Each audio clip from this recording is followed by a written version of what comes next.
सदर मुमलिकत आसिफ अली जरदारी ने कौमी असम्बली और सैनेट के इजलास तलब कर लिए। कौमी असम्बली के इजलास कल शाम 5 बजे और सैनेट के इजलास शाम 4 बजे बुलाया गया है।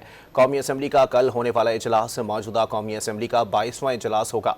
सैनेट और कौमी असम्बली के इजलासों में अहम कानून साजी मुतवक्के है। सदर मुमलिकत आसिफ अली जरदारी ने कौमी असम्बली और सैनेट के इजलास तलब कर लिए। कौमी असम्बली के इजलास कल शाम 5 बजे और सैनेट के इजलास शाम 4 बजे बुलाया गया है। कौमी असम्बली का कल होने वाला इजलास मौजूदा कौमी असम्बली का 22वां इजलास होगा। सैनेट और कौमी असम्बली के इजलासों में अहम कानून साजी मुतवक्के है। सदर मुमलिकत आसिफ अली जरदारी ने कौमी असम्बली और सैनेट के इजलास तलब कर लिए। कौमी असम्बली के इजलास कल शाम 5 बजे और सैनेट के इजलास शाम 4 बजे बुलाया गया है। कौमी असम्बली का कल होने वाला इजलास मौजूदा कौमी असम्बली का 22वां इजलास होगा। सैनेट और कौमी असम्बली के इजलासों में अहम कानून साजी मुतवक्के है।